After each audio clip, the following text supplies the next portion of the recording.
Anda nanti setelah ini saya akan tambah sedikit, tapi dari pemanasan saya melihat, ini nggak usah tanya jawab ya untuk masalah tadi. Nanti kalau mau nanya silakan di chat boleh, di grup boleh. Kita kemarin belajar urutan dan kondisi. Tapi melihat, setahu saya sudah share buku Daras, terus Anda harusnya baca, sehingga Anda harusnya dari penjelasan saya itu, oh ya begini, struktur Anda, struktur pengetahuan Anda akan Anda dapatkan ketika Anda lengkapi dengan membaca buku. Atau Anda membaca buku, Anda lengkapi dengan penjelasan. Jadi mana duluan, nggak penting. Tapi antara penjelasan dan baca buku itu kedua-duanya saling mendukung. Orang baca buku saja kadang nggak ngerti. Seringnya bahkan. Orang dengerin saja tidak terstruktur. Karena yang diucapkan tuh pasti banyak yang kelewat. Karena orang menjelaskan tuh gimana suasana. Oh pas suasananya begini penjelasan beda gitu. Tapi di buku itu pasti strukturnya lengkap. Karena ditulis berkali-kali diulang-ulang. Sehingga oh ini kurang, ini tambah terus. Dan buku nanti direvisi. Minimal dalam penjelasan buku itu lengkap pasti. Makanya tambah dengan baca buku. Jadi jangan saja menjelaskan. Sehingga ketika saya kasih pemanasan, Anda agak jauh dari yang persepsi saya. Karena di buku sudah ada sebenarnya. Itu. Kalau definisi urutan kondisi beberapa sudah benar, banyak yang masih belum tepat. Definisi algoritma udah banyak yang benar, tapi ada juga yang masih belum tepat. Saya pakai definisi sederhana saja, agar mudah mengingat. Jadi itu definisi informal dulu semua. Atau kita buat kayak hanya bagaimana kita mengingat inti-intinya. Kalau definisi formalnya Anda ada di buku, baca di buku itu. Ada batasan-batasan algoritma dan lain sebagainya. Ada di buku Daras, silakan dibaca. Urutan itu adalah perintah dalam algoritma. Dalam algoritma dikerjakan secara berurut sesuai urutan penulisan. Ini juga ada di buku ya, definisi urutan yang formalnya.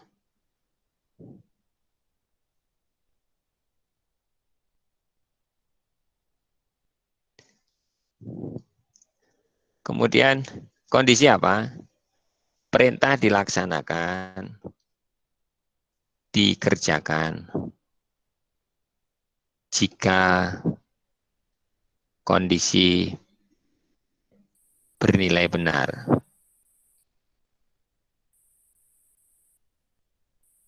Jadi urutan tidak dilanggar dalam kondisi, enggak. Jadi ada urutan, tapi untuk perintah ini ada syaratnya nih, kondisi ini. Dia bisa di-run kalau ada. Kalau enggak ya lewat aja dia. Ada kemarin ikhtisar yang agak salah. Tapi saya agak lupa gimana dia. Pokoknya bukan begitu jawabannya. Tidak extremely salah enggak, tapi tidak tepat. Jadi orang bisa punya pemahaman berbeda kalau membaca kalimat itu. Itu ya. Jadi perintah dikerjakan jika kondisi benar-benar. Oke, ini gimana perintahnya? Nah, tadi di pemanasan saya nggak lihat. Kita kemarin tuh ada kata if. Nah, ini if. Di sini ada kondisi. Saya pakai warna lain. Kondisi. Nah, if kondisi, baru di sini perintahnya.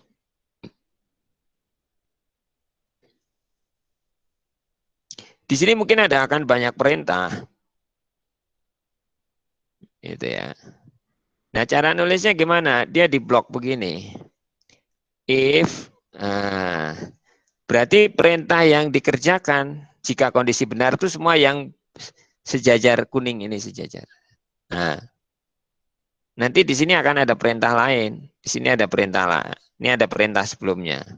Ini ada perintah. Ini ada perintah sebelum. Jadi ada beberapa perintah dikerjakan secara berurutan. Jadi dia ke sini, ke sini dulu, ke sini, ke sini, pas ke sini, dia mau mengerjakan perintah-perintah ini berurutan juga, tapi kondisi ini harus terpenuhi. Jadi ini dilaksanakan perintah-perintah di sini kalau apa? Kalau kondisi bernilai benar atau true. Kalau salah ya nggak dikerjakan gitu aja. Kalau salah tidak dikerjakan sudah. Gimana bentuk perintahnya? Ada kata if. If ada kondisi. Bagaimana bentuk kondisi? Sekarang kita bahas kondisinya. Kita buat kondisi. Bagaimana membuat kondisi?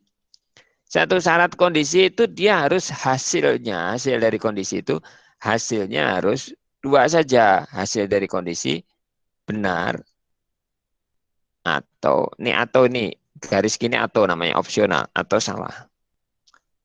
True atau false. Jadi hasil kondisi benar atau salah saja. Sekarang perintah apa yang menghasilkan benar atau salah? Atau alat apa yang menghasilkan benar atau salah? Kemarin kan kita bilang alat ya.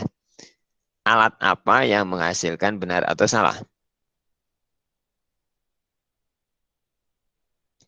Kalau kita gunakan alat, ya dia alatnya operator perbandingan.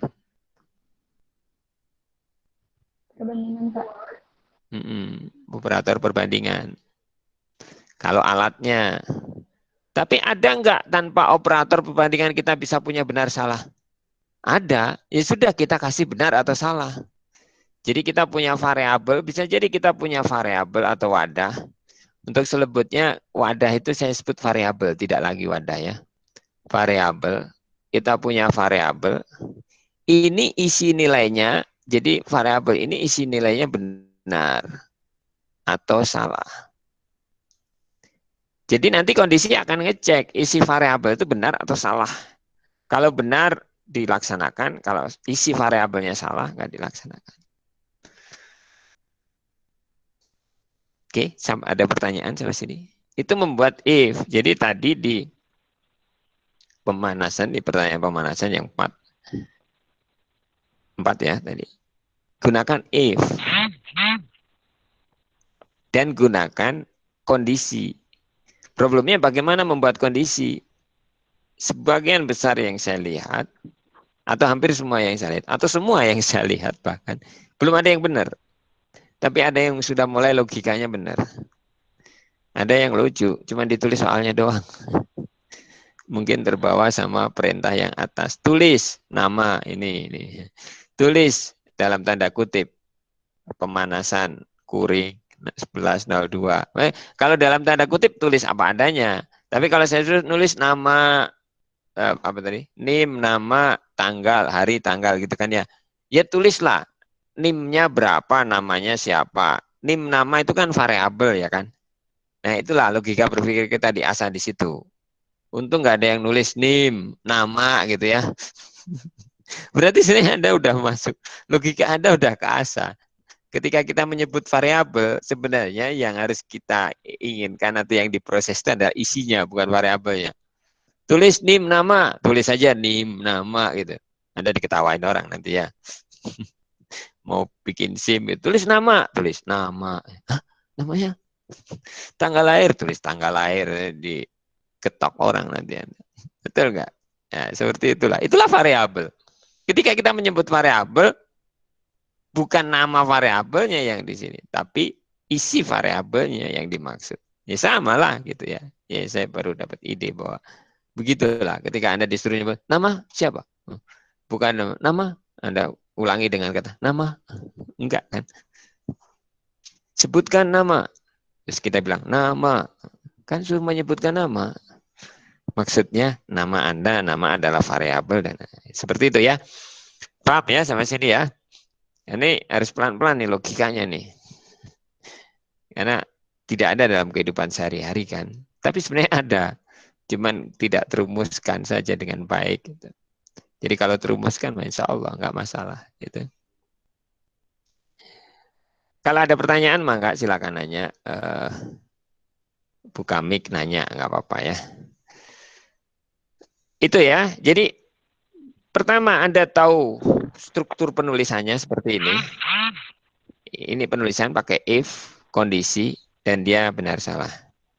Ketika salah, dia tidak melakukan apa-apa. Kenapa dimaksudnya tidak melakukan apa-apa? Jadi ketika salah, dia perintah yang di sini ini, beberapa perintah yang di sini dilewat. Dia langsung ke perintah ini. Tapi kalau benar, perintah ini dilakukan dulu, baru ke sini. Jadi benar atau salah, perintah yang ini, yang saya tandain biru, ini tetap dilaksanakan ini. Ya, kalau saya kasih nomor perintah ya, misalnya, biar agak lebih jelas, saya kasih nomor perintah. Ini nomor perintah nomor 1, nomor 2, ya kan? Terus nomor perintahnya nomor 3 ini, nomor 4. Terus nomor 5, nomor 6 misalnya. Kalau prinsip urutan apa? 1, 2, 3, 4, 5, 6. Tapi perintah yang ketiga dan keempat ini akan dilaksanakan kalau dia ada kondisinya. Kalau kondisinya benar. Kalau enggak, ya enggak dikerjakan. Tetap kan dia akan ke sini. Iya, tapi cek dulu. Ketika benar, maka perintah 3, 4, baru 5, 6. Jadi ketika kondisi benar nih, saya tulis kondisi benar. 1, dia benar. Maka yang dikerjakan adalah 1, 2, 3, 4, 5, 6. Tapi kalau kondisinya salah, 1, 2, 3, 4 enggak. Karena 3, 4 itu syaratnya kondisinya benar. Jadi langsung mengerjakan 5, 6. Boleh lah saya tulis. Ini logikanya begini. Paham? Anda boleh kuliah di UIN kalau diterima. Setelah itu Anda apa? Setelah kuliah di UIN. Mau setelah kuliah di UIN mau apa? Mau belajar, Pak. Setelah kuliah, kalau udah lulus. Insya Allah. Katanya mah ada yang mau nikah. Kenapa? Hah? Siapa yang mau nikah? Alfi? Alfi, Pak. Weh, bukan atuh. Bukan. Oh, Nanti, bukan. nanti. Emang Alfi nggak mau nikah? Mau, Pak. Cuman mau. nggak pas lulus ting gitu, Pak. Oh, sebelum lulus. Oh, enggak. Kecepatan. Oh. Itulah paradigma anak siap, sekarang. Siap. Ya elah. Paradigma anak sekarang. Ya, nikah itu ditunda-tunda gitu ya.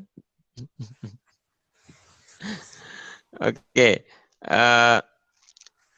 Anda, kalau ini beda kasusnya. Anda nggak keterima duin, setelah itu Anda nikah. Kalau keterima, Anda misalnya Anda kuliah dulu, habis itu baru nikah.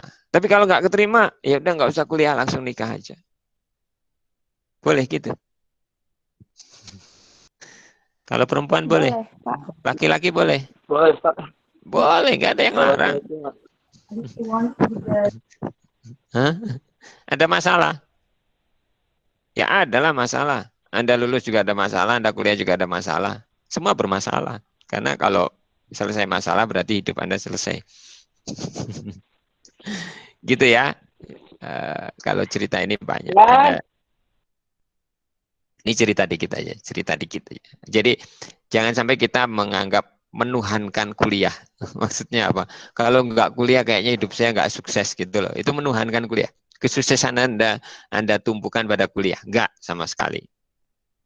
Dan banyak orang nggak kuliah dan dia punya sukses. Kalau suksesnya tergantung ini sukses dalam dalam skup apa, tapi sukses dalam skup umum. Di dekat saya itu ada orang, dia pengusaha kaya, pengusaha. Dulunya bapaknya karyawan, tapi dia punya usaha. Terus anaknya sebagian besar, hampir semua usaha.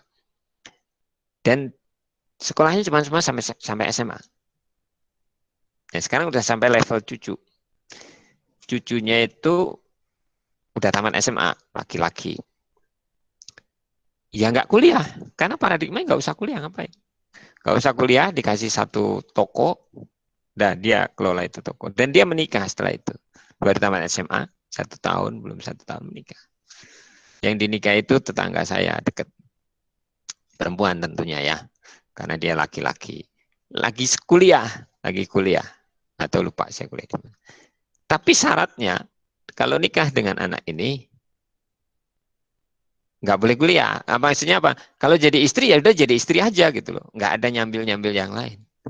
Ya sudah, dia tahun pertama nikah, kuliah selesai, udah jadi istri full, udah. Kalau ukuran kesuksesan itu kekayaan, harta, pekerjaan, dia tamat SMA dapat pekerjaan, dia punya kekayaan. Kalau ukurannya itu, dan dia pengetahuan agamanya ya lumayan gitu, ibadahnya juga bagus ini. Terus apa ukurannya? Nah, itu maksud saya apa? Fenomena ini setidaknya lah kalau kita dulu menuhankan kuliah, kita jadi bergeser lah. Bahkan udah kuliah juga masih ripuh gitu kan. Karena kenapa? Paradigma kalau udah sarjana, pengen nyari kerja selevel sarjana, ditawarin kerjaan selevel SMA, Anda nggak mau kan? Nah itu problem besar juga. Padahal yang datang ke kita itu ya sebenarnya sesuai dengan kemampuan kita, bukan sesuai dengan gelar kita. Karena sarjana belum tentu Anda kemampuannya selevel sarjana, masalahnya itu. Oke, kita lanjutkan. Itu sedikit, semoga bisa ya memperbaiki pola pikir. Karena lingkungan itu kita bisa merubah pola pikir kita. Oh iya, dulu saya berpendapat begini terlalu. Terus kita ngelihat fenomena, Allah tunjukkan tuh fenomena. Oh iya, ternyata begini. Dan itu ya sudah begitu aja kehidupan. Oke,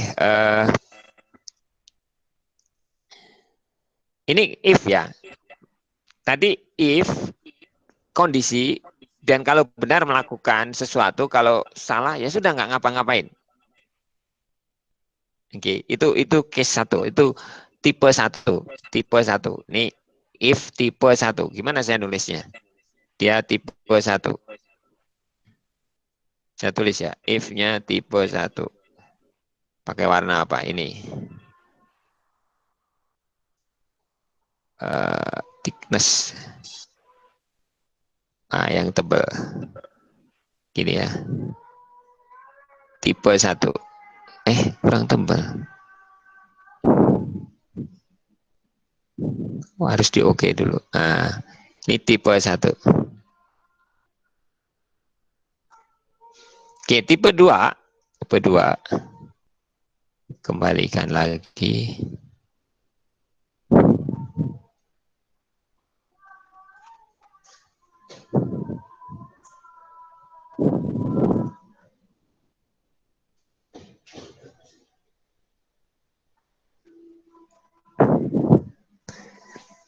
Kita ini ya, tutup. If, terus tetap ada kondisi.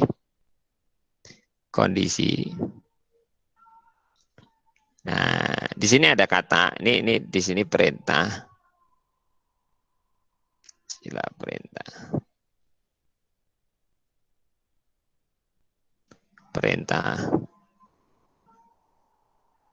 Ya, misalnya ada banyak perintah.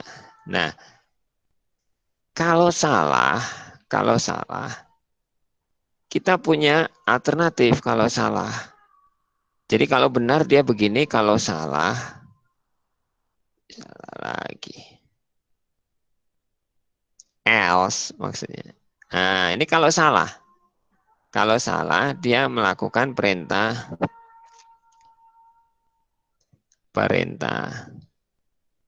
Ini perintah. Oke, sedangkan sebelum dan sesudahnya juga ada perintah. Kadang kita blok hanya untuk memudahkan saja. Gitu. Jadi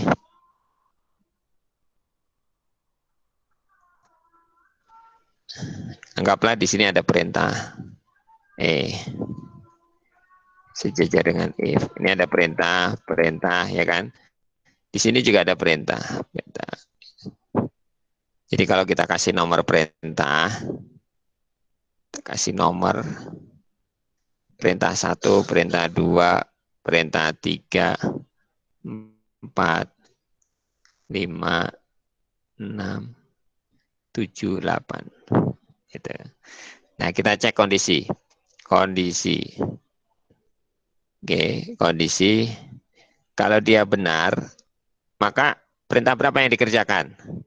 1, 2, 3, 4, terus 7, 8. Kalau kondisinya salah, perintah berapa yang dikerjakan? 1, 2, karena 1, 2 nggak ada hubungannya dengan kondisi. Kondisi salah, kondisi benar. Jika kondisi benar, dia mengerjakan yang ini, yang ini. Jika kondisi else, jika bukan, berarti dia mengerjakan ini. Berarti kondisi salah, dia mengerjakan 5, 6. Baru 7, 8. Bisa diikuti ini. Ada 2 tipe ini. Oke. Jadi nanti bentuk perintahnya akan seperti ini, bentuk perintahnya. Bentuk perintahnya akan seperti ini. Seperti ini. Oke. Tipe 2, tipe 1 bentuk perintahnya seperti ini. Ya kan?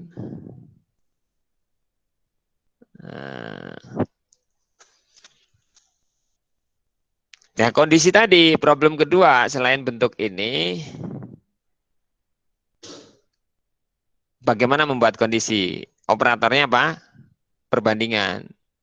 Tapi ada lagi operator yang lain ternyata. Misalnya, saya punya variabel bertipe, ini berkaitan dengan kondisi. Saya punya variabel bertipe variabel A. Itu isinya benar, B. Variabel B itu isinya salah. Variabel C itu isinya salah. Variabel D itu isinya benar. Nah, bagaimana saya ngolah variabel A, B, C ini? Ada nggak operator yang untuk ngolah itu? Anda belajar pengantar dasar matematika, di situ ada logika kan? Ada namanya operator logika. Gimana isi operator logika itu? Nah, misalnya var A, operator logika itu ada apa aja? N, ya kan? Kalau kita tulis begini, N, OR, terus not. Yang sederhana aja, 3 ini dulu. Karena nanti ada Not, XOR. Ya kan? Saya bilang var A, kalau pakai N, var B. Nah, operator ini hasilnya apa? Var A, N, var B. Kira-kira hasilnya apa? Ini tipenya logika atau boolean. Boolean. Ini boolean. Pakai operator logika. Hasilnya adalah Salah. Pak. benar dan salah, maka hasilnya adalah salah. Karena ini benar, ini salah. Berarti hasilnya salah. Karena dia menghasilkan salah, logik, boolean. Bisa nggak kita gunakan untuk kondisi? Bisa nggak? Bisa, ya kan? Iya kan? Syarat kondisi itu isinya benar atau salah. Jadi kita gunakan operator, kita gunakan variabel, yang penting dia isinya benar atau salah. Gitu aja. Jadi operatornya nambah 1, ya kan? Tadi ada operator perbandingan, mana ini? Operator perbandingan 1, ya kan? Kedua, variabel yang isinya benar atau salah, ya, yang bisa kita gunakan. Ketiga, operator logika. Operator logika ini 3. 1, 2, 3. Itu untuk kondisi. Nanti ada banyak hal kita juga gunakan kondisi. Oke. Nah, dari sini Anda bisa menjawab pertanyaan di pemanasan. Ya kan? Karena ada menentukan segitiga sama sisi. Cukup dengan satu operator perbandingan? Nggak cukup. Karena dia ada dua operator perbanding, bisa langsung dioperasikan? Dua operator perbandingan? Nggak bisa. Bisa dua operator perbandingan? Nggak bisa. Operator perbandingan itu hanya punya dua operan, nggak bisa tiga. Gitu. Terus kalau Anda misalnya ini operator perbandingan, hasilnya kan udah benar salah. Misalnya ini dia bilang, Anda bilang kan sisi satu misalnya sama dengan sisi 2 sama dengan sisi 3. Betul nggak? Salah. Karena ini dua. Operator sama dengan, ini perbandingan, ini hasilnya adalah benar atau salah. Ketika dia benar atau salah, terus saya bawa ke sini, ini hasilnya, ini masih angka. Angka sama dengan benar salah. Bisa nggak? Nggak bisa. Jadi ini kita butuh bantuan operator logika. Sisi 1 sama dengan sisi 2 dan atau or. Serahlah. Sisi 2 sama dengan sisi 3.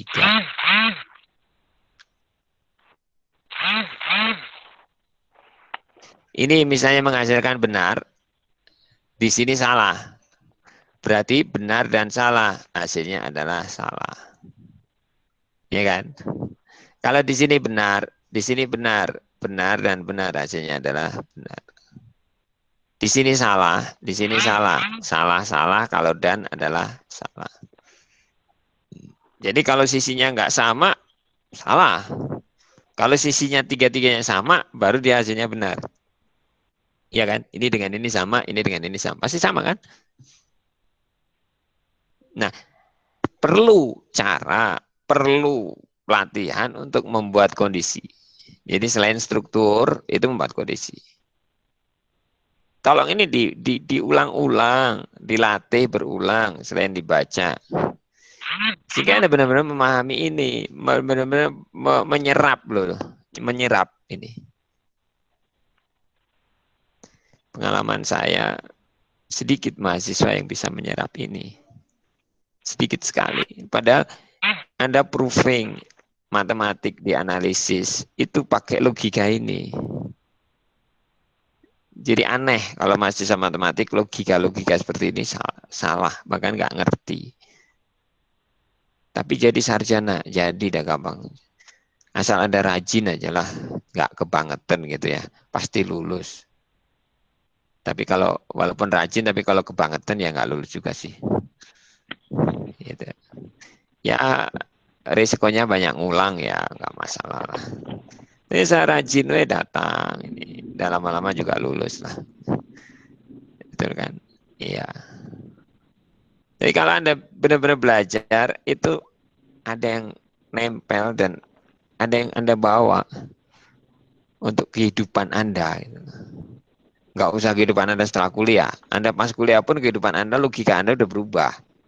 Cara Anda berpikir udah berubah. Kalau Anda benar-benar orang matematik, Anda benar-benar belajar matematik, logika berpikir Anda berubah. Tahun kedua aja udah berubah, yakin saya. Tapi kalau benar, kalau nggak berubah, berarti nggak benar. Kalau Anda sama aja, belum benar belajarnya. Oke, harusnya Anda latihan untuk membuat ini dengan contoh di pemanasan. Tapi saya pikir nggak usah dulu ya. Saya mau tambah satu lagi. Nih.